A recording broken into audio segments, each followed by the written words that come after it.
నమస్తే, welcome to Suman TV. Jayasimha ఉవాచ. నేను మీ కృష్ణవేణి. ప్రేమ అంటే ఇప్పటి వాళ్ళకి అసలు నిజానికి అర్థమే తెలియదు. కనీసం ఒక 30 సంవత్సరాల క్రితమైన నిజమైన ప్రేమ ఉండేది. వయసుకు అతీతంగా, అందానికి అతీతంగా ప్రేమించేవాళ్ళు. ఇప్పుడు ప్రేమ పుడితే రేపే వాళ్ళు విడిపోతున్న పరిస్థితులు. అటువంటిది చాలా సంవత్సరాల వెనక్కి వెళ్తే నలుడు దమయంతి ఇప్పటికీ మనం అంతా మాట్లాడుకునే అపురూపమైన ప్రేమ కథ.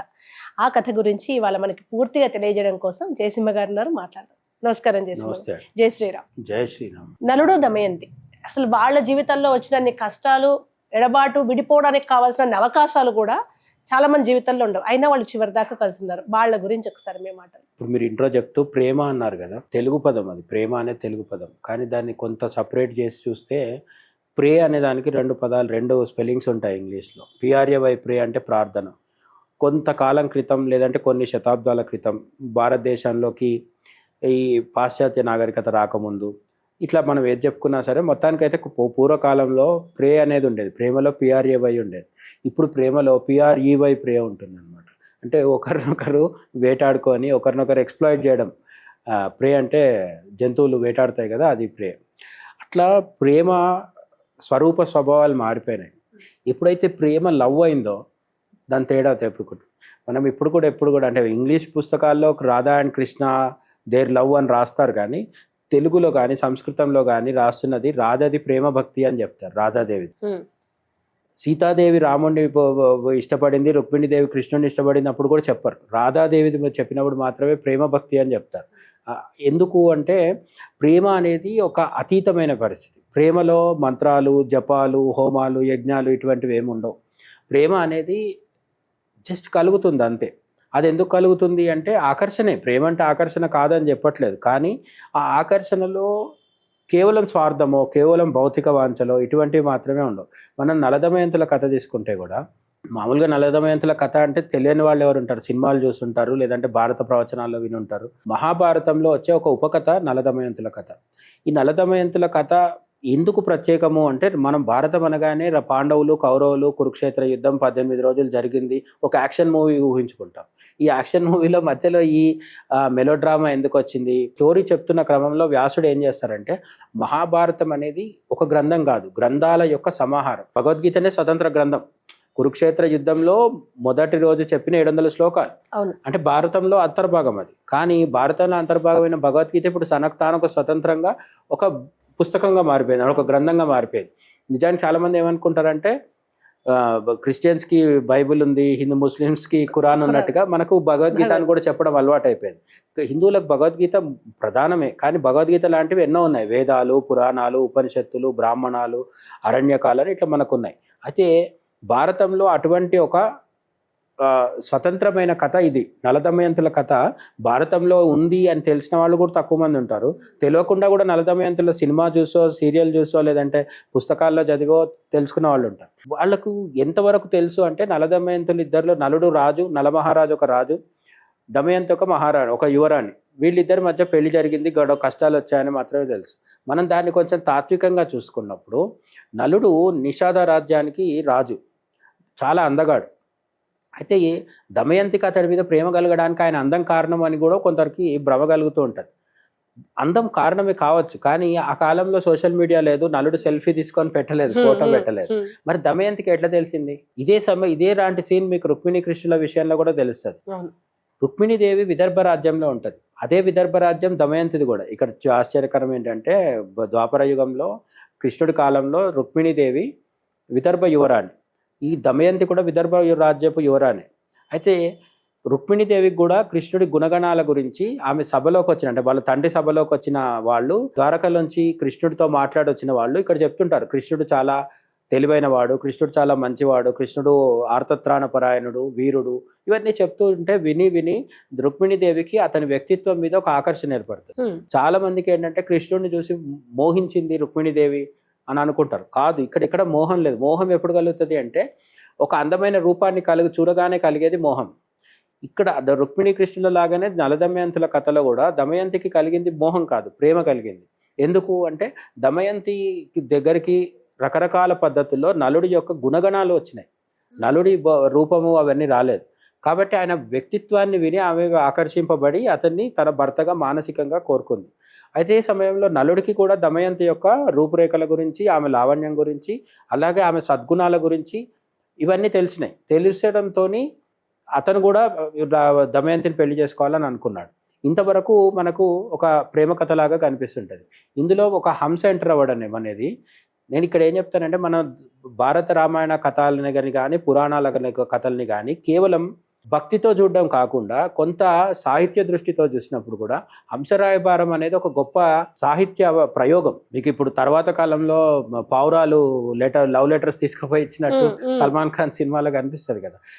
ఇవన్నిటికి ప్రేరణ ఎక్కడ దొరికింది అంటే హంసరాయబారంలో దొరికింది. హంస నలుడి దగ్గరికి వెళ్ళి దమయంతి గొప్పతనాన్ని, దమయంతి దగ్గరకు వచ్చి నలుడి యొక్క గొప్పతనాన్ని చెప్పడంతో ఈ హంస రాయబారం ద్వారా మొత్తానికి నలుడికి దమయంతికి మధ్య ఆకర్షణ ఏర్పడింది. అది ప్రేమగా పరిణామం చెందింది. అయితే నేను మళ్ళీ అండర్లైన్ చేసి చెప్తుంది ఏంటంటే, చాలామంది ఈ కాలం పిల్లలు దమయంతి నలుడు అందం చూసి మోహించింది, నలుడు దమయంతి అందం చూసి మోహించాడు అనుకుంటున్నారు. కాదు, ఆ కాలంలో కెమెరాలు లేవు, ఒకరి ఫోటోలు ఒకరు చూడలేదు. కాబట్టి వాళ్ళది వ్యక్తిత్వాల పట్ల ఆకర్షణ. మీకు ఒక వ్యక్తిత్వాన్ని చూసి ఇష్టపడడం వేరు, అతడి ఎత్తు పొడుగు చూసి ఇష్టపడడం వేరు. ఓకే, అందుకని నేను చెప్పేది ఏంటంటే, ప్రేమ అంటే ఎప్పుడైనా సరే ఎదుటి వాళ్ళ యొక్క గొప్ప లక్షణాలను చూసి ఆకర్షింపబడమే తప్ప వాళ్ళు 6 అడుగులు ఉన్నారనో, లేకపోతే ఆ అమ్మాయి చాలా తెల్లగా అందంగా ఉందని చెప్పేసో కాదు. అది తాత్కాలికమైంది.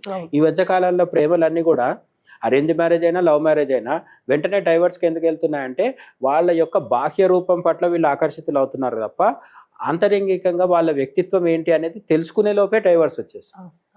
అటువంటిది జరగలేదు నల దమయంతుల విషయంలో. సరే, మొత్తానికి నలుడు దమయంతి, నిషాద రాజ్యంలో నలుడున్నాడు, విదర్భలో దమయంతి ఉంది. వీళ్ళిద్దరి మధ్య హంసరాయబారం జరిగింది. తర్వాత స్వయంవరం. దమయంతి తన తండ్రికి చెప్తుంది, నలుడిని నేను ఇష్టపడుతున్నాను, తననే పెళ్లి చేసుకుంటానని. అయితే స్వయంవరం ప్రకటిస్తాను, అందులో నువ్వు ఆయన మెడలోని పూలదండ వేస్తే నేను అతన్ని భర్త అయిపోతాడని చెప్తాడు. ఈమె కూడా కాన్ఫిడెన్స్ ఉంటుంది, ఎందుకంటే నలుడిని తాను గుర్తించి తన ఊహాశక్తితో అంతవరకు చూడనప్పటికీ కూడా తాను నలుడి మెడలో వేయగలుగుతాను మాల అనేది అనుకుంటుంది ఆమె. కానీ సమస్య ఎక్కడ వస్తుందంటే, 4 దిక్పాలకులు వస్తారు మధ్యలో. వాళ్ళు కూడా దమయంతిని చూసి, ఆమె అందాన్ని చూసి స్వయంవరంలో పాల్గొంటామని వస్తారు. ఎవరెవరు? ఇంద్రుడు, అగ్ని, వరుణుడు, వీళ్ళందరూ వస్తారు. ఈ 4 వచ్చి నలుడికి ఒక పరీక్ష పెడతారు. నలుని రూపంలోనే వస్తారు కదా వాళ్ళు. అంతకంటే ముందు ఒక సమస్య ఏంటంటే, నలుడికి కనిపించి ఏం చెప్తారంటే, ఈ నలుడు క్షత్రియ రాజు కదా, ఇతనిలో ఒక చిన్న సమస్య ఏంటంటే, ఈ దిక్పాలకులు ఎప్పుడైతే వస్తారో, ఇంద్రుడు, నలుడు సర్వలక్షణ సంపన్నుడు, అన్ని మంచి లక్షణాలే ఉన్నాయి. కానీ ఇన్ని మంచి లక్షణాలు ఉండి కూడా నా ఇంద్రుడు వాళ్ళు రాగానే, మీరు నాకు చెప్పిన పని ఏదైనా చేస్తాను, మీరు కోరుకోండి అన్నట్టుగా, అంటే నలుడు వాళ్ళకు వరం ఇచ్చినట్టుగా మాట్లాడతాడు. అక్కడ విరుక్కుపోతాడు. వాళ్ళు ఏమంటారు, నువ్వు ఏదైనా చేస్తా అన్నావు కదా, దమయంతి దగ్గర పోయి మమ్మల్ని పెళ్లి చేసుకోమని చెప్పంటారు. మా 4 ఇంద్రుడు, అగ్ని, వాయువు, వరుణుడు, వీళ్ళల్లో ఎవరినో ఒకరిని ఎంచుకోమని చెప్పి నువ్వే వెళ్ళి చెప్పంటాడు. నలుడి బాధ వర్ణించడానికి వీలు లేకుండా ఉంటుంది. ఎందుకంటే తాను పెళ్లి చేసుకోవాలనుకున్న స్త్రీని, వధువుని వెళ్ళి ఏం చెప్పాలి, నువ్వు ఆ 4 ఒకరిని చేసుకోమని చెప్పాలి. కానీ మాట ఇచ్చాడు కదా, మాట మీద నిలబడతాడు. అది మళ్ళీ వ్యక్తిత్వం. ఇక్కడ మాట మీద నిలబడడం కోసం తనకు నచ్చిన అమ్మాయినైనా సరే కాదని చెప్పి వెళ్తాడు. అంతఃపురంలో వెళ్ళి ఈ అగ్ని దిక్పాలకులే అతనికి సహకరిస్తారు. ఎవరు గుర్తించకుండా అంతఃపురంలోకి పోయి దమయంతికి చెప్తాడు నలుడు, నువ్వు ఆ 4 ఎవరినో ఒకరిని ఎంచుకోవాల్సింది అని. కానీ నేను నిన్నే ప్రేమించాను కదా అని ఆమె అడుగుతుంది. అడిగితే ఇక్కడ ఇంకొక విషయం గుర్తుపెట్టుకోవాల్సింది ఏంటంటే, దమయంతి ప్రేమించుతున్నాను అని చెప్పి కథలో ముందు కూడా వస్తుంది. దమయంతి ధైర్య సాహసాలు ప్రధానమైన విషయం. ప్రేమలో పడ్డ చాలామంది అమ్మాయిలు ఆ ప్రేమ అనే దాన్ని ఒక బలహీనతగా మార్చుకుంటున్నారు. అది బలం అవ్వాలి. ప్రేమ అనేది మనకు బలం అవ్వాలి. దమయంతికి ప్రేమ అనేది బలమైంది. ఎప్పుడైతే నలుడు వచ్చి 4 ఇంద్రుడు వాళ్ళల్లో ఒకరిని ఎంచుకోమని చెప్తే, కాదు నేను నిన్నే ప్రేమిస్తున్నాను, నిన్నే ఎంచుకుంటానంట. మరి ఇప్పుడు ఏం చేద్దామని నలుడు అడుగుతాడు. నేను స్వయంవరంలో ఏం చేయాలో అది చేస్తాను, అంటే నేను నిన్ను మాత్రమే పెళ్లి చేసుకుంటానని చెప్తుంది. ధైర్యంగా ఉంటుంది. ఆమె ధైర్యం ఇక్కడ బయటపడుతుంది అన్నమాట. స్వయంవరంలోకి 4 వచ్చి కూర్చుంటారు. నలుడి పక్కనే కూర్చుంటారు. నలుడి లాగే ఉంటారు. నలమహారాజులు 5 ఉన్నారు. ఇప్పుడు ఎవరు మరి అంటే, అక్కడ ఆమె కామన్ సెన్స్ పనిచేస్తుంది అనమాట. ఆమె దేవుళ్ళందరినీ ప్రార్థించింది, అట్లా కొంత వర్ణన ఉంటుంది. దైవశక్తిని ఆసరాగా తీసుకొని దమయంతి ఏం చెప్తుందంటే, దేవుళ్ళని ప్రార్థించిన తర్వాత ఆమెకు ఒక ఇది కూడా గమనించాలి. మనకు జీవితంలో ఏదైనా సవాల్ వచ్చింది, పరిష్కారం కనిపించట్లేదు అంటే, ఏది లేనప్పుడు కూడా ఒకటి ఉంటుంది, అదే దైవశక్తి. మనం రోజు చదివే గాయత్రి మంత్రంలో కూడా చివరిలో ప్రచోదయాత్ అని వస్తుంది. మన బుద్ధిని ప్రచోదనం చేసి మన బుద్ధిని ప్రేరేపించి ఒక మంచి నిర్ణయం తీసుకునేలాగా చేసేది ఎవరు అంటే దైవశక్తి. అక్కడ దమయంతి కూడా దైవశక్తిని ప్రార్థించి ఆ 5గురిలో తన నలుడు ఎవరు, తన నలమహారాజు, నిజమైన నలమహారాజు ఎవరు అని గమనించడానికి ఏం చేసిందంటే దేవతల కాళ్ళు భూమి కానం, నలుడి కాళ్ళు ఆనుతున్నాయి, మిగతా వాళ్ళే ఆనట్లేదు. అట్లనే వాళ్ళు కనురెప్పలు వేయట్లేదు, చెమట పట్టదు. ఇతను మానవ సహజమైన లక్షణాలతో ఉన్నాడు కాబట్టి ఇతనికి మాల వేసి. సో వాళ్ళు నలుగురు చిన్నబుచ్చుకోలేదు, పైగా వరాలు ఇచ్చి వెళ్తారు వాళ్ళు, ఇంద్రుడు, అగ్ని, వాయువు, వరుణుడు. వీళ్ళు వెళ్ళిపోయిన తర్వాత నలమహారాజుతో పెళ్ళయింది. మామూలుగా ఆధునిక సినిమాలు ఇక్కడ ది ఎండ్, శుభం కార్డు పడిపోతుంది. కానీ అసలు సినిమా నిజ జీవితంలో నలదమయంతుల సినిమా అయినా ఇక్కడైనా కూడా పెళ్లితోనే మొదలవుతుంది సినిమా. నలదమయంతులకు పెళ్ళయింది, 2 పిల్లలు కూడా పుట్టారు. వాళ్ళ పిల్లల పేరు ఇంద్రసేనుడు, ఇంద్రసేన. మనం ఎట్టయితే నారాయణ, నారాయణి అంటాం కదా, నారాయణి అంటే లక్ష్మీదేవి కాదు, పార్వతీదేవి. నారాయణుడు అన్న, నారాయణి చెల్లెలు. అట్లా ఇక్కడ ఇంద్రసేనుడు, ఇంద్రసేన వీళ్ళ పిల్లలు అనమాట. ఎవరికి? దమయంతి నలుడికి పిల్లలు. వీళ్ళిద్దరికి 2 పిల్లలు పుట్టినాక కూడా ఈ కలిపురుషుడికి కోపం పోవట్లేదు, ద్వేషం పోవట్లేదు. కలిపురుషుడి యొక్క ప్రధానమైన లక్షణం ఏంటి అంటే అసూయ, ద్వేషం. వాడికి ఇంకా ద్వాపరయుగంలో జరుగుతుంది, స్టోరీ అంతా ద్వాపరయుగంలో జరుగుతుంది. కలిపురుషుడికి ఇంకా యాక్టివ్ బాధ్యతలు రాలేదు. కలియుగం వచ్చిన తర్వాత ఇప్పుడు మనల్ని అందరినీ పీడిస్తున్నాడు. కానీ వీడి బుద్ధి అప్పటి నుంచి అలాగే ఉండేది. ఈ కలిపురుషుడు ఏమనుకుంటాడంటే దమయంతిని తాను పెళ్లి చేసుకోవాలనుకుంటాడు. కానీ ఈలోపే నలమహారాజుతో పెళ్లి అయిపోతుంది. ఇక్కడ ఒక లౌకికమైన విషయం చెప్తాను నేను. అందం చాలా మంచిది అని అనుకుంటారు కదా, చాలా సందర్భాల్లో అందం పెద్ద సమస్య కూడా. ఇప్పుడు పాపం దమయంతికి వచ్చిన అతిపెద్ద సమస్య ఏంటంటే అందం వల్ల వచ్చింది. అది ఆమె తప్పు కాదు. రెండోది అందంగా ఉండాలి కూడా, అందంగా ఉండకూడదు అని నేను చెప్పట్లేదు. కానీ కొన్నిసార్లు ఏమవుతుందంటే మన అందము, మన సంపద, మన తెలివి ఇవన్నీ కూడా మనకు పక్కన వాళ్ళకి అసూయకి, ఈర్ష్యకి కారణమవుతుంది. ఈ కలిపురుషుడు తన అసూయ, ఈర్ష్యలతో మొత్తానికి ఏం చేశాడంటే ఇతను లోపలికి ఎంటర్ అయ్యి, ఏది మన నలుడి లోపలికి ప్రవేశించి నలుడి బుద్ధి వక్రీకరింపజేయాలి. ఎందుకంటే తనకు కాని దమయంతిని పెళ్లి చేసుకున్నాడు కాబట్టి వాళ్ళిద్దరు కలిసి ఉండకుండా చేయాలన్నాడు. వీడు ఎదురు చూస్తున్నాడు. కానీ నలుడేమో మంచి లక్షణాలు ఉన్నవాడు, కలిపురుషుడిని అసలు ప్రవేశించనివ్వట్లేదు. ఈ లోపు 2 పిల్లలు కూడా పుట్టేశారు. అయినా చూడండి కలిపురుషుడి ఓపిక, సహనము, వాడి పట్టుదల చూడండి. 2 పిల్లలు పుట్టేదాకా ఎదురు చూశాడు వాడు. చివరికి ఒకరోజు ఇతను మూత్ర విసర్జన చేసిన తర్వాత కాళ్ళు కడుక్కోవడం మర్చిపోతాడు. అది కూడా ఉద్దేశపూర్వకంగా తమోగుణంతో, బద్ధకంతో కాళ్ళు కడుక్కోవడం మానలేదు. నలుడు తొందరలో ఉంటాడు. తప్పనిసరి పరిస్థితుల్లో కథలో మనకు జస్టిఫికేషన్ ఉంటుంది. ఆ తొందరలో భాగంగా కాళ్ళు కడుక్కోవడం అనమాట.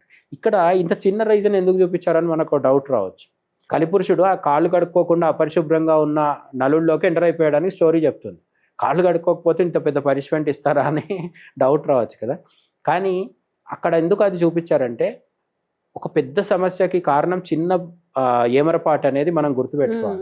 చిన్న చిన్న ఏమరపాటే ఒక్కోసారి పెద్ద సమస్యలకు కారణమవుతుంది. అటువంటి ఏమరపాటు ఇక్కడ జరిగింది ఏంటంటే ఆయన కాళ్ళు కడుక్కొని మళ్ళీ శుచిగా అవ్వలేదు. శుచి అవ్వకపోతే ఆ అపరిశుభ్రంగా లేదంటే అపవిత్రంగా ఉన్న నల మహారాజు మనస్సులోకి వెంటనే కలిపురుషుడు ప్రవేశించాడు. కలిపురుషుడు ప్రవేశించడంతో బుద్ధి వక్రీకరించింది. బుద్ధి వక్రీకరించడంతో జూదం ఆడాలనుకున్నాడు. ఎవరితో?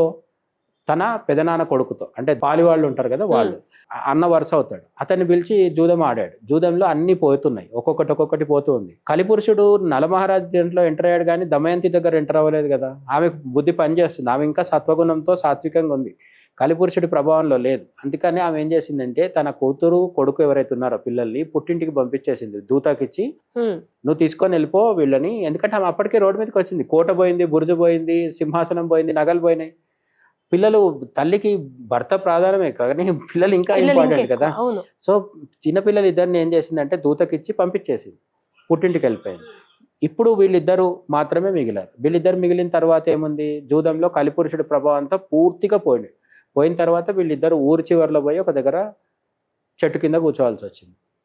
ఇంకా అక్కడి నుంచి రకరకాల కష్టాలు వస్తూ ఉంటాయి. ఎంతటి కష్టాలంటే తిండి దొరకదు వీళ్ళకి, ఎవరికి, నలుడికి దమయంతికి తిండి దొరకదు. మరి ఎట్లా? ఏదో ఒకటి తినాలి కదా. వాళ్ళు క్షత్రియులు కాబట్టి మాంసాహారం తింటారు. అయితే నలుడు ఏమంటాడంటే అక్కడ ఉన్నది అడవిలో భార్య భర్త ఇద్దరే ఉన్నారు కాబట్టి వాళ్ళ మధ్య భేషజాలు, మొహమాటాలు, బిడియాలు ఇవి ఉండవు. కాబట్టి నేనేం చేస్తాను, నా ఒంటి మీద ఉన్న బట్ట ఏదైతే, ఏకవస్త్రం ఏదైతే ఉందో ఆ ధోతి తీసి విసిరేస్తే ఆ పక్షులు ఆ ధోతిలో చిక్కుకొని కిందికి వస్తాయి. అంటే వల బదులు అది వేస్తాను. పక్షులు కనిపిస్తాయి టెంప్ట్ చేయడానికి. ఆ పక్షుల మీద ఈయన ధోతి వేస్తాడు. వేసిన వెంటనే ఆ పక్షులు తీసుకొని వెళ్ళిపోతాయి, ధోతిని ధోతిని తీసుకొని కూడా. వెళ్ళిపోతాయి. ఆ పక్షులు ఏంటి అంటే ఇంతసేపు పాచికలు ఆడినప్పుడు వేసిన పాచికలే ఈ ధోతి పక్షులుగా మారి వస్తాయి అన్నమాట. Okay. అవి కూడా కలిపురుషుడి యొక్క సృష్టి. ఆ పాచికలు కుట్రలో భాగం, అవే ఇప్పుడు పక్షులుగా వచ్చి ధోతిని తీసుకెళ్ళిపోయింది.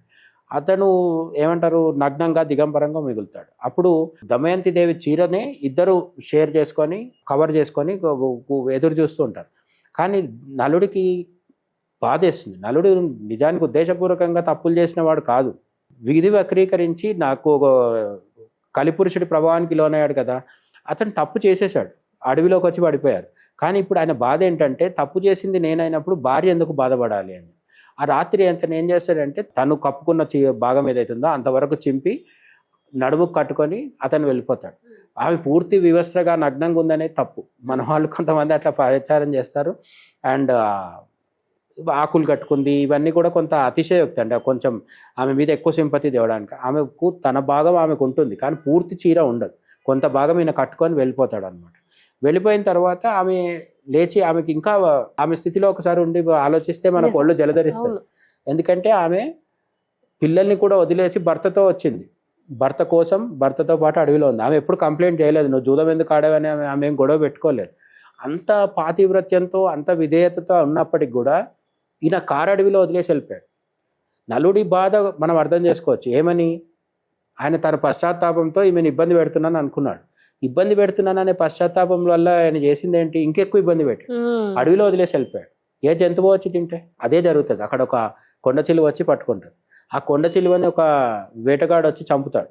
కానీ ఆ వేటగాడి బుద్ధి వక్రీకరించి ఆమెని లైంగిక వాంఛతో చూస్తాడు. అప్పుడు ఆమె నాలో ఉన్న పాతివ్రత్యమే నిజమైతే నువ్వు ఈ క్షణమే దహింపబడతావు అనగానే అతడు చనిపోతాడు. అంటే ఆమె పాతివ్రత్యం అంత స్థాయిది అనమాట. ఆమె అట్లా ఎందుకు చేయాల్సి వచ్చింది, తన ప్రాణం కాపాడిన వాడిని కూడా ఎందుకు దహింపజేయాల్సి వచ్చింది అంటే వాడు ఆమె మానం మీద దృష్టి పెట్టాడు కాబట్టి. ఇవన్నీ కష్టాలకి ఎవరు, భర్తే కారణం. భర్తకిలో కలిపురుషుడు ప్రవేశించాడనే విషయం ఆమెకి తెలియదు కదా, అది కనిపించేది కదా, అది అలౌకికంగా కంట్లకు కనిపించకుండా జరుగుతుంది. సరే, మొత్తానికి నలమహారాజు ఒక వైపు వెళ్ళిపోయాడు, ఈమె ఒక అడవిలో ఉంది. అడవిలో కొంతమంది బాటసారులతో కలిసి ఈమె నానా కష్టాలు పడుతూ, ఆ బాటసారులు కూడా కొంతమంది చనిపోతారు మార్గమధ్యంలో. అట్లా చివరికి ఒక రాజు కోటలోకి చేరుతుంది అనమాట. అక్కడున్న ఆమె ఈమెను చూసి ఏదో ఒక తెలియని అనుబంధానికి లోనయ్యి చేరదీసి, నువ్వు ఏదో రాజ అంటే కొంత క్షత్రియ కాంతలాగా ఉన్నావు కాబట్టి నువ్వు ఎట్లా అంటే మనకి విరాట పర్వంలో ద్రౌపది ఎట్లయితే సైరంధ్రిగా ఉంటుందో అక్కడ ఆమె పెట్టే రూల్స్ అన్నీ ఈమె కూడా పెడుతుంది. నేను ఎవరు కాళ్ళు ఒత్తడం కానీ ఇటువంటి సేవలు చేయను అని చెప్తుంది అనమాట. క్షత్రియ కాంత పాటించాల్సినవి అని చెప్తుంది.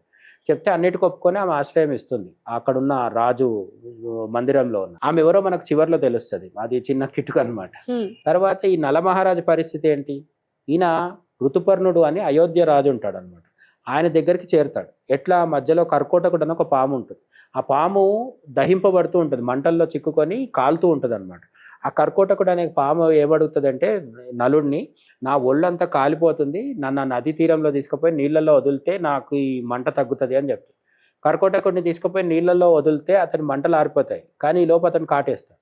అదేంటి, నేను నిన్ను కాపాడదాం అనుకుంటే నువ్వు నన్ను కాటేసినవేంటి అంటే, ఆ కాటేసిన ప్రభావం వల్ల అందగాడైన నలమహారాజు కాళ్ళు చేతులు వంకర్లు పోయి విరూపిగా మారుతాడు. అతను చూడ్డానికే ఒక ఏమంటారు అసలు చూడబుద్దవన్న ఒక రూపం వస్తుంది. ఏ నలుడినైతే దమయంతి కోరి పెళ్లి చేసుకుందో అదే నలుడు ఇప్పుడు చూడ్డానికే నా పనికి రాకుండా పోతాడు. ఈ కర్కోటకుడిని అడుగుతాడు, ఎందుకు ఇట్లా నువ్వు చేసినావు అని అడిగితే ఈయన చెప్పేది ఏంటంటే, నేను నీకు మేలే చేశాను, చెడు చేయలేదు. ఎందుకు అంటే, నువ్వు ఇంత కష్టాలు పడుతూ ఇన్ని అవమానాలు పడుతూ నలమహారాజు రూపంలో తిరిగితే నీకు ఇంకెక్కువ అవమానం జరుగుతుంది. ఎందుకంటే అందరు నిన్ను గుర్తుపడుతూ ఉంటారు. ఇప్పుడు నిన్ను ఎవడూ గుర్తుపట్టాడు. ఈ రూపంలో ఉండడం వల్ల నీ మీద ఎవరు దృష్టి పెట్టరు. కాబట్టి ఇటువంటి రూపంలో తిరుగుతూ నువ్వు అయోధ్యలో ఉన్న ఋతుపర్ణుడు అనే రాజు దగ్గరికి వెళ్ళు. ఆ ఋతుపర్ణుడు అనే రాజు నీకు ఆశ్రయం ఇస్తాడు. ఎందుకు ఇస్తాడంటే, నీకు వచ్చిన విద్యనే కారణం. ఇక్కడ కూడా మనకు ఒక ఇంపార్టెంట్ విషయం, మనకేదైనా ఒక విద్య వస్తే అది కష్టకాలంలో ఉపయోగపడుతుంది. అదే బంగారం ఉంటేనో, లేకపోతే చాలామంది ఏమనుకుంటారంటే ఫిక్స్డ్ డిపాజిట్స్ లేదంటే ఇన్సూరెన్సులు, బంగారాలు, కార్లు, బంగ్లాలు ఇవి అనుకుంటారు కదా, ఇవన్నీ ఉపయోగపడతాయి కాదు. పేదలుగా ఉండడం అని నేను చెప్పట్లేదు. డబ్బులు సంపాదించాలి, సంపన్నంగా ఉండాలి, సుఖాలు అనుభవించాలి, కానీ అన్నిటికంటే ముఖ్యం విద్య. ఆ విద్య ఎక్కడ పోయినా వస్తుంది. మన దగ్గర బీటెక్ కాలేజీలో చదువుకున్న ఇంజనీర్, సాఫ్ట్వేర్ ఇంజనీర్ అమెరికాలో కూడా బతుకుతున్నాడు కదా. అంటే ఇక్కడ ఇండియాలో నేర్చుకున్న విద్య అమెరికాలో డబ్బులు సంపాదించి పెడుతుంది. అట్లా ఈయనకు ఉపయోగపడ్డ విద్య ఏంటంటే గుర్రాల్ని బాగా టేమ్ చేయగలుగుతాడు. అంటే గుర్రాల్ని బాగా ట్రైన్ చేయగలుగుతారు. గుర్రాల్ని లొంగ తీసుకొని గుర్రాలకి శిక్షణ ఇవ్వగలుగుతాడు అనమాట. అట్లనే గుర్రాలను అత్యంత వేగంగా నడపగలిగే విద్య కూడా ఇతని దగ్గర ఉంటుంది. ఆ కాలంలో అటువంటి విద్య ఇంకెవ్వరికి రాదు. అది ఈయన ప్రత్యేకత, నలుడి ప్రత్యేకత. ఈ కారణాల చేత ఋతుపర్ణుడి తన్ని చేరదీసి తన దగ్గర పెట్టుకుంటాడు. అతనికి సారథిగా పనిచేస్తుంటాడు. అతడి దగ్గర దాదాపు అంటే ఇక్కడ ఈ పరిస్థితి మీకు మళ్ళీ సేమ్ పోలిక ఎక్కడ ఉంటుంది అంటే విరాట పర్వంలో రాజు పక్కన ధర్మరాజు ఉంటాడు. ధర్మరాజుకి కురూపి కాడు అంతే తప్ప మిగతా అంతా సేమ్. ధర్మరాజు సలహాలు సూచనలు ఇస్తూ చాలా గౌరవమైన పొజిషన్లో ఉంటాడు. అంటే రాజుకి దాదాపు మిత్రుడిగా ఉంటాడు, అతడే సేవకుడిగా ఉంటాడు. ఇక్కడ ఈయన కూడా ఏంటంటే రాజు యొక్క సన్నిహితుడిగా స్నేహితుడిగా ఉంటాడు, అతనికి సారథిగా ఉంటాడు అనమాట. ఈ తర్వాత ఒక ఇంపార్టెంట్ విషయం ఏంటంటే దమయంతి అక్కడ ఉంది కదా, సరే నలు మహారాజు ఇబ్బందులు పడుతున్నాడు, ఈయన మీద మనకు సానుభూతి ఉంది, కష్టాల్లో ఉన్నాడు, అన్నీ ఉన్నాయి. కానీ ఇప్పటి కాలంలోనే ఒక భర్తకి దూరంగా ఉండడం అనేది స్త్రీకి చాలా సవాలుతో కూడుకున్న విషయం.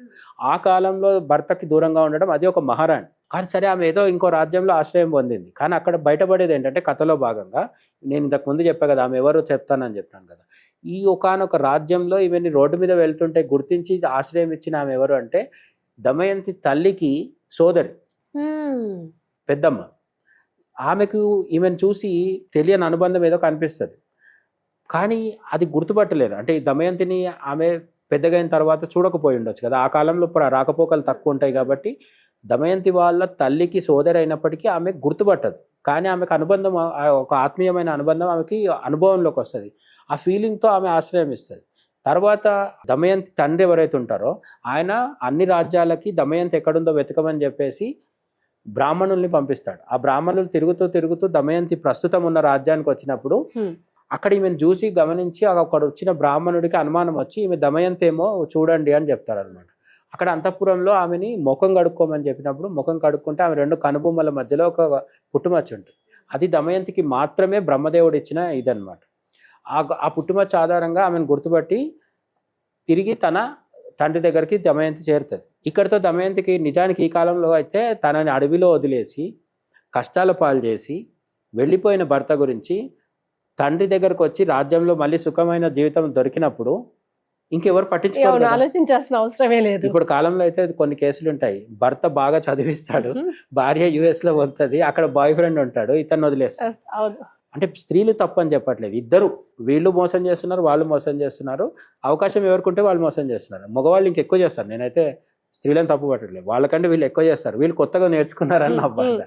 అయితే దమయంతి ఆ పని చేయలేదు, కానీ తెలివిగా ఒక పని చేసింది. దమయంతి సమయస్ఫూర్తి, మీరు నలుడిలో నిజాయితీ, వ్యక్తిత్వము ఇవన్నీ చూడాలి, అట్లనే కష్టాలను ఎదుర్కొనే నిబ్బరము ఇవన్నీ కూడా చూడాలి. కానీ దమయంతిలో ఉండే సమయస్ఫూర్తి మనకు చాలా గొప్పది. దమయంతి ఫస్ట్ సమయస్ఫూర్తి ఎక్కడ కనిపించింది? పిల్లల్ని పంపించేసి పిల్లల్ని కాపాడుకుంది ఫస్ట్. ఇప్పుడు రెండోసారి ఆమె ఏం సమయస్ఫూర్తి ప్రదర్శిస్తుంది అంటే నలుడు ఎక్కడున్నాడో బయటపడాలంటే వెంటనే మనం చేయాల్సింది ఏంటంటే నాకు రెండో స్వయంవరం అని ప్రకటించండి అని చెప్పి అప్పటికి బ్రాహ్మణుల్ని పంపించి వెతికిస్తే అర్థమైంది ఏంటంటే ఈ నలమహారాజు వేరే రూపంలో, వికృతమైన రూపంతో ఋతుపర్ణుడు అనే అయోధ్య రాజు ఆస్థానంలో ఉన్నాడని తెలిసిపోయింది దమయంతికి. కానీ అతను బయటికి వచ్చి నేనే నలుడిని చెప్పాలి కదా. చెప్పడం కోసం ఆమె ఏం ప్లాన్ చేస్తుంది అంటే రెండో స్వయంవరం అంటే రెండో పెళ్లి చేసుకోబోతున్నానని ప్రకటింపజేస్తుంది. అధికారిక ప్రకటన కాదు అది. దూతల్ని పంపించి కేవలం ఋతుపర్ణుడికి మాత్రమే చెప్పిస్తుంది అండి. ఎట్లా చెప్తుంది? ఋతుపర్ణుడికి తెలిసిన మర్నాటి పొద్దున్నే స్వయంవరం ఉంటుంది. అయోధ్య ఎక్కడుంది? ఉత్తరప్రదేశ్లో ఉంది. విదర్భ అంటే విదర్భకు రెండు ఉన్నాయి, ఒకటి నార్త్ ఈస్ట్ అని కూడా చెప్తారు, ఇంకొకటి మోస్ట్లీ ఎక్కువ మంది చెప్పేది ఏంటంటే మహారాష్ట్రలో విదర్భ. ఇప్పుడు పండ్రీపూర్ ఉన్న దగ్గర విఠలుడు ఉంటారు కదా, అది విదర్భ అని చెప్తారు. సో మొత్తానికి కొన్ని వందల కిలోమీటర్ల దూరంలో అయోధ్య ఋతుపర్ణుడు ఉన్నాడు, దమయంతి ఉంది. మరి దమయంతి స్వయంవరానికి ఋతుపర్ణుడికి ఆహ్వానం అందితే రావాలి కదా. ఋతుపర్ణుడు ఏం చేశాడంటే నలుడికి వచ్చిన విద్యను ఉపయోగించి నువ్వు అత్యంత వేగంగా గుర్రాల్ని నడుపుతూ బయలుదేరదాం పదా అని చెప్తాడు. ఆ తర్వాత ఇంకా చాలా వర్ణన ఉంటుంది. ఆ వర్ణన అంతా పక్కన పెడితే ఆ క్లైమాక్స్లో జరిగేది ఏంటంటే నలుడు తనకొచ్చిన విద్య ద్వారా గుర్రాలెక్కి చాలా వేగంగా దమయంతి స్వయంవరం దగ్గరికి తీసుకొస్తాడు. తీసుకొచ్చినప్పుడు ఈ విధంగా తీసుకురాగలిగిన వ్యక్తి, ఈ విద్య వచ్చిన వాడు కేవలం నలుడు మాత్రమే అని దమయంతి ఆ స్వయంవరంలో చెప్పి ఈయననే నలుడు అని చెప్పి ఆమె గుర్తిస్తుంది అనమాట. ఆ తర్వాత కొన్ని చిన్న చిన్న వర్ణనలు ఇవన్నీ అయిన తర్వాత మొదట్లో కర్కోటకుడు కాటు వేశాడు కదా, ఆయన చెప్తాడనమాట నువ్వు ఎప్పుడైతే మళ్ళీ నన్ను తలుచుకుంటావో అప్పుడు నీ చేతికి ఒక దివ్య వస్త్రం వస్తుంది. ఆ దివ్య వస్త్రాన్ని నువ్వు కప్పుకున్న వెంటనే నీ పూర్వ రూపం, మంచి అందమైన రూపం వస్తుంది అని చెప్తారు. ఎప్పుడైతే దమయంతి నలుడు ఇద్దరు ఒకేసారి సభలో కలిసి వాళ్ళిద్దరు ఒకరితో ఒకరు మళ్ళీ కలుద్దాం, పునర్కలయిక జరగాలి అని అనుకున్నారో అప్పుడు కర్కోటకుడిని తలుచుకొని నలుడి చేతిలోకి దివ్యవస్త్రం వస్తుంది. ఆ దివ్యవస్త్రం కప్పుకున్న తర్వాత నలుడికి పూర్వరూపం వస్తుంది. ఈ పూర్వరూపం వచ్చిన తర్వాత నలదమయంతులు ఇద్దరు మళ్ళీ కలుస్తారు. కలిసినాక కలిపురుషుడు ఎప్పుడైతే ఆ పట్టువస్త్రం కప్పుకుంటాడో కర్కోటకుడు ఇచ్చింది పూర్వరూపంలోకి వస్తాడో ఈ కలిపురుషుడు బయటకు వస్తాడు. అంతకాలం లోపల ఉన్నాడు కదా. కలిపురుషుడిని అడుగుతాడు, నేను నీకు ఏం మోసం తప్పు చేయకున్నా సరే నన్ను ఎందుకు ఇంత హింసించినావు నువ్వు అంటే, నువ్వు దమయంతిని చేసుకున్నావు అన్న అసూయ, ద్వేషం, ఈర్షతో చేశాను, మరి దీనికి నీకు శిక్ష ఉండాలి కదా అంటాడు. నాకు మళ్ళీ శిక్ష ఎందుకు, కర్కోటకుడు విషం కాటేస్తే ఆ విషం ఇంతకాలం భరించింది నువ్వు కాదు. కర్కోటకుడు కాటేసిన మరుక్షణం నుంచి నేను లోపల ఆ మంటలు భరిస్తూ లోపల సతమతం అయినాను. నేను చేసిన తప్పుకు నాకు శిక్ష. కర్మ సిద్ధాంతం వంటిది. సృష్టిలో ఏ తప్పు చేసినా సరే వెంటనే దానికి శిక్ష ఉంటుంది. ఆ శిక్ష మనకు కొన్నిసార్లు తెలియకపోవచ్చు. నలుడు జూదమాడడం తప్పు, అది కలిపూర్ ప్రభావం చేత అయినా సరే, కానీ దానికి ఆ జూదమాడినందుకు అనేక కష్టాలు పడ్డాడు. కలిపురుషుడు తను ఈర్ష్యతో తప్పు చేశాడు కదా, అందుకు వేడిని తట్టుకోవాల్సి వచ్చింది. ఈ విధంగా ప్రతి వాళ్ళకు కూడా ఒక్కొక్క శిక్ష అనేది ఉంటుంది. కర్మ సిద్ధాంతం అంటే మనం ఈ స్టోరీ నుంచి తెలుసుకోవాల్సింది ఏంటంటే, మనం తప్పు చేసి తప్పించుకోవడం కుదరదు, అట్లనే మంచి చేసి కూడా తప్పించుకోవడం కుదరదు. మంచి చేస్తే కూడా అంతే. మనకి ఈ రోజు సడన్గా ఎవరో ఒకరు వచ్చి చేతికి ప్రసాదం ఇచ్చి తినండి అంటారు. ఎందుకు అంటే మనం అది ఏ జన్మలో ఎప్పుడో ఒకసారి మనం ఒకరికి ఒక ముద్ద పెడితేనే ఈ జన్మలో మన చేతికి ఎవరో ఒకరు ప్రసాదమో ఏదో ఒకటి ఇస్తారు. ఇట్లా ప్రతిదీ ఇంటర్ కనెక్టెడ్ ఉంటుంది అనే దానికి కూడా ఇది ఒకటి. ఈ కాలం వాళ్ళైతే ఖచ్చితంగా తెలుసుకోవాల్సిన ఒక మంచి లవ్ స్టోరీ నిజంగా నలుడు దమయంతి ఇద్దరిది. అంటే ఓపిక, ఇప్పుడు అందులో ఒక్క రీజన్ దొరికినా వదిలిపెట్టొచ్చు, అయినా కూడా కలిసి ఉన్న విధానం చాలా చక్కగా వివరించారు. మొత్తం అన్ని రకాల సుఖాలు సౌకర్యాలు అన్నీ ఉంటేనే రకరకాల ఆకర్షణలకు లోనైపోయి అతను ఉద్యోగం చేసే దగ్గర ఇంకెవరితోనో పరిచయం అవుతానో, ఈమె ఇంటి దగ్గర ఉంటేనే పక్కింట్లో కొత్తగా ఎవరైనా అబ్బాయి పరిచయం అయితేనో, అంత చిన్న చిన్న వాటికి కూడా సోషల్ మీడియాలో ఫేస్బుక్లో అక్కడ ఇక్కడ పరిచయమైన వాళ్ళ కోసం భర్తల్ని చంపేస్తున్నారు, భార్యలకు విషం పెడుతున్నారు. ఇటువంటివన్నీ మన మధ్య అయితే చాలా ట్రోలింగ్ జరిగింది. డ్రమ్ములో అంటే ఆడవాళ్ళని ట్రోల్ చేయడం అనేది కాదు, ఇద్దరు ఉన్నారు, ఇద్దరి మధ్యలో నేర ప్రవృత్తి పెరుగుతుంది. ఆడవాళ్ళ గురించి ఎందుకు మాట్లాడతారంటే సహజంగా వాళ్ళు చెయ్యరని నా ఎక్స్పెక్టేషన్. సున్నితత్వం ఉంటుంది. సున్నిత అంటే ఇప్పుడు క్లాస్ లో ఫస్ట్ వచ్చేవాడు ఫెయిల్ అవుతే అందరు మాట్లాడుతుంటారు, ఆల్రెడీ ఫెయిల్ అయ్యేవాడు ఫెయిల్ అవుతే ఎవరు మాట్లాడతారు? అట్లా ఆ మానవ సంబంధాల గురించి మన పురాణ కథలు అన్నిట్లలో కూడా మనకు పైకి ప్రేమ కనిపించవచ్చు, రొమాన్స్ కనిపించవచ్చు. నలదమయంతులు అంటే మంచి రొమాంటిక్ స్టోరీ అంటారు. రొమాంటిక్ స్టోరీ కాదు, ఆ రొమాన్స్ వెనకాల ఉన్న యాక్చువల్ విషయం ఏంటంటే, ఒకసారి 3 ముడులు 7 అడుగుల బంధంలోకి వచ్చిన తర్వాత ఎట్టి పరిస్థితుల్లో విడిపోకుండా ఉండడానికే ప్రయత్నం చేయాలి. ఇది పూర్వకాలం పాతకాలం పద్ధతిలాగా అనిపించవచ్చు. డైవర్స్ తీసుకోవడాన్ని నేను వ్యతిరేకిస్తున్నానని కాదు, డైవర్స్ తప్పనిసరి అయినప్పుడు అది వాళ్ళ పర్సనల్ చాయిస్. కానీ ప్రతిసారి డైవర్సే కారణం, ఆ చాయిస్ కాకూడదు. ఓకే, అది లాస్ట్ చాయిస్. బట్ అంతకంటే ముందు అన్ని ట్రై చేసామా లేదా, ఇది ఫస్ట్ థింగ్ ఆలోచించాలి. నలదమయంతులు చెప్పేది అదే. Thank you so much Jayasimha garu. Thank you. Jai Sriram.